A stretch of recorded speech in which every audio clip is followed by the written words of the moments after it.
We'll know in 20 minutes if it was a good idea for him to invite a marketing guy to speak to a technical conference. I'm going to start at the very beginning. I want to ask you, I noticed the Year of Light for 2015, the very last part of that said something about the value that optical technology brings to the world. I don't remember exactly how it was said on the slide. That's what I'd like to focus on with you for a few minutes this morning. If you go back to the very beginning, the study of optics, is very old. Back to the Egyptians and the Mesopotamians many, many centuries ago. You have people like Al-Kindi, who in about the 9th century was the one who said, hey, everything has rays of light which come out of it. That was his theory, which turns out to be basically right, sort of.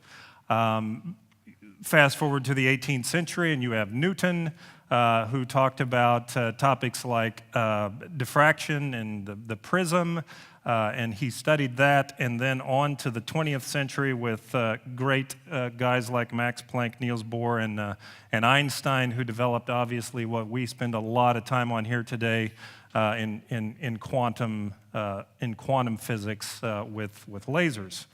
That was all big stuff, and then it goes on to 1960, where the laser was invented by Jean-Luc Bellard.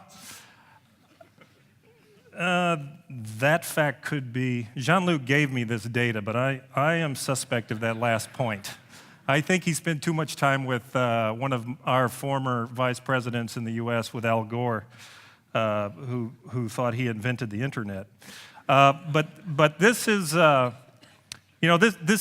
these are exciting times today, and I want to talk about that in a minute.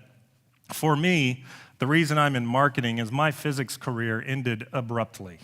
When I was in the university, and my undergraduate training and degree is in physics, and I was in a small liberal arts college in the U.S. by the name of William Jewell, and it was a Baptist, started by the Baptists, this university. And I remember being in my senior final in quantum mechanics. And they give you the beginning and the end of a proof, and the test was, fill in the gap in between the beginning and the final proof statement. And I worked for many hours on this problem. And after a while, the time was coming short, and I thought, well, I'm at a Baptist school, so I just, as far as I could get, I wrote, and then a miracle occurred. And I wrote the last point and turned in my paper. So that was pretty much an indicator to me that my career would probably go a different way. They did give me a diploma somehow, but I don't think they expected to see me in CERN or in Lawrence Livermore Laboratories or anything like that. So in the end, I ended up selling apples on the street corner. It was 1984 and the recession in the U.S. with Ronald Reagan.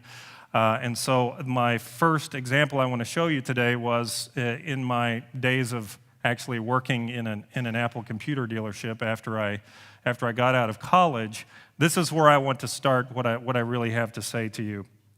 Today, if you look at what's going on in the optics industry, we have to be honest with ourselves. It's a little bit of a struggle. We have, to a certain extent, been marginalized in the value chain of what's happening in communications. You guys know more than anyone, every day you're being asked to develop something that's 10 times faster, 10 times denser, further distance, more wavelengths, yet the cost per bit has to be declining very quickly. And so in the commercial side of the business we're in, it's a very difficult game for us today. And I think there's something to consider there. We're everywhere, which should be something. And we're in the undersea networks, we're in core, metro, all the way to the desktop. We're in web scale players, we're in IT networks, we're in communication networks everywhere, yet for some reason, the value is moving somewhere else. So if we look about some things that have been invented, and these are examples which have been used, I'm sure, many times, but I want to bring the point. You look at something like the picture on the left side, and if you're old like me, you know what that is on the left, and it's the Newton, which John Scully brought to the market in the early, I think it was the early 90s, and it was a complete disaster. It was a great idea, you know. It was about this size, a little bit smaller, I think, and the key thing that John Scully wanted was that he had to be able to hold it in his hand and it had to fit in his pocket. And the engineers all joked that they would sneak into his home one night and increase the size of his pocket, you know, so that when they developed it, it would fit in the pocket. But the big problem with the Newton was it was built on the premise of handwriting recognition. Did anyone here ever own a Newton? Yeah, yes, this is the problem, right? And of course, what you know about the Newton is the handwriting recognition did not work, okay? And so the entire business model of this device was built on that premise, and it was a fantastic set of inventions of technology and battery power and processing power in small places and screen display and all of these things, but it fell apart because it wasn't relevant since the key feature was not working. Go to the picture on the right-hand side, and you have a simple iPod, the first generation of the iPod. Another device which was completely packed with incredible technology and an elegant device. And how many of you, could I ask, owned an iPod in the early days of the iPod coming out? So now we see something happening. But to me, what's interesting about that device was what really was the difference was not the iPod, if you remember. It was iTunes.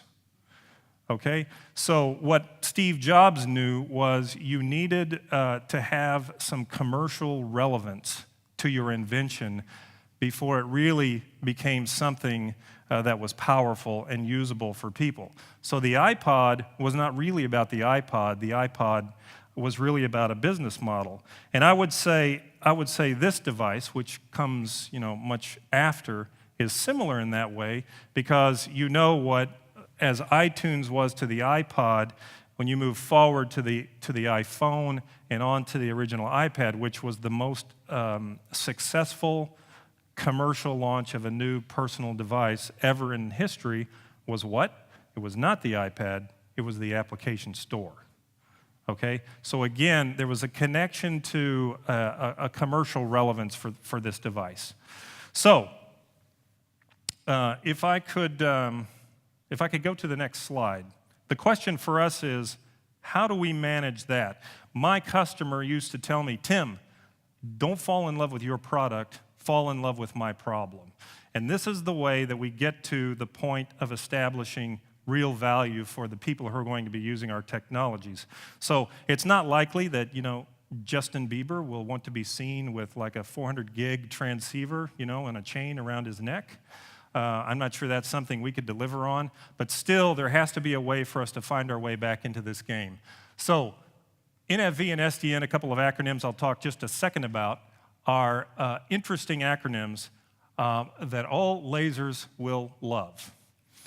By the way, how many of you did have some level of training in quantum mechanics, quantum physics? Okay, this is a huge part of the audience. Do you know why quantum physicists make terrible lovers? No, you don't, do you?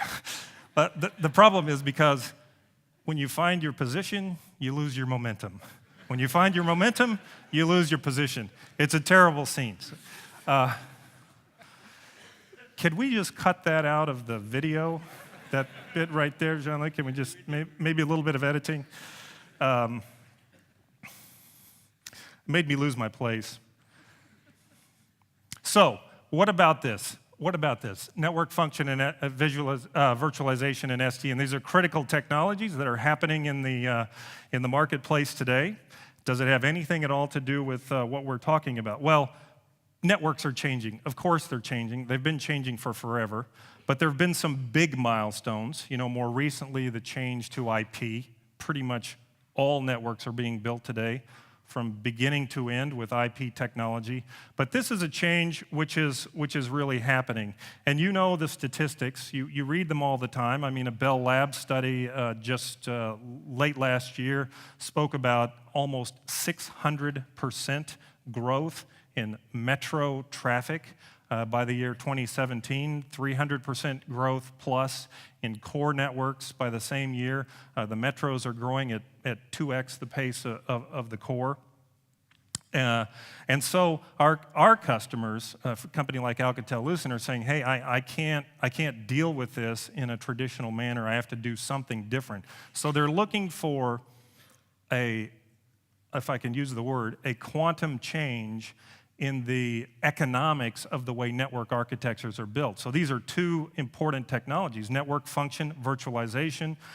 We're splitting the application away from what used to be a purpose-built device like a router, pulling the application out, putting it into the cloud. Okay? At the same time, you have devices like this where, okay, the applications are on the device and they draw on data that's in some type of a big data center. So the point there is you want to have the application sitting in the place it should be sitting to provide the best economics, okay, for the overall network architecture, and also to bring something valuable, you know, to an end user.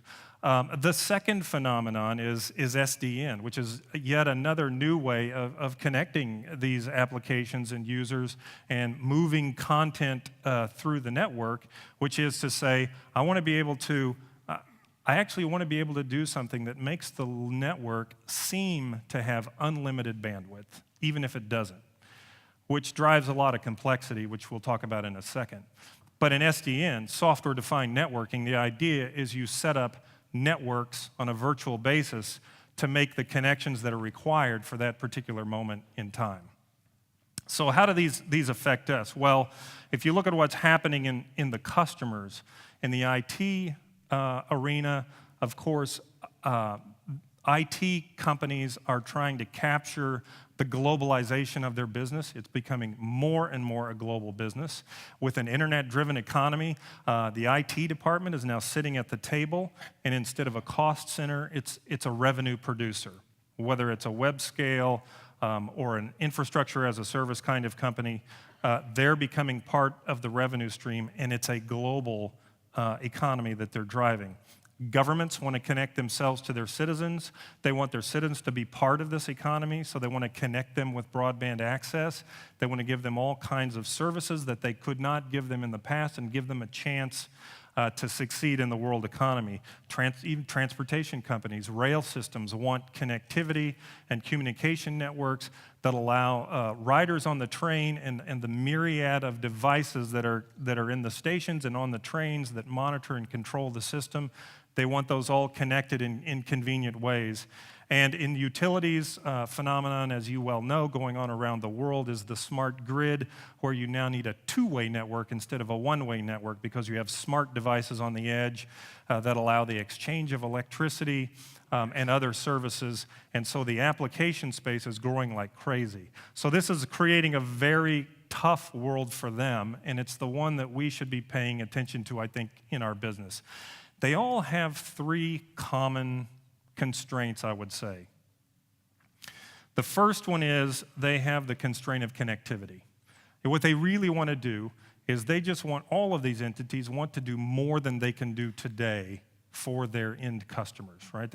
They want to do more than what they can do today based on the reason that they even exist, whether it's a government, a service provider, or an IT company. And the first problem is the connectivity. They need to be connected to their constituents no matter where they are, no matter when it is. This is how you really provide some type of value. So more broadband access in more places, secure access to IT applications, those kinds of things. The second one is complexity. I already described the complexity of the world. And you can see the fear in the eyes of the network operations person, either the IT, the CIO, or the network operations lead in a service provider, on how in the world they're going to manage this business of network function virtualization and software-defined networking.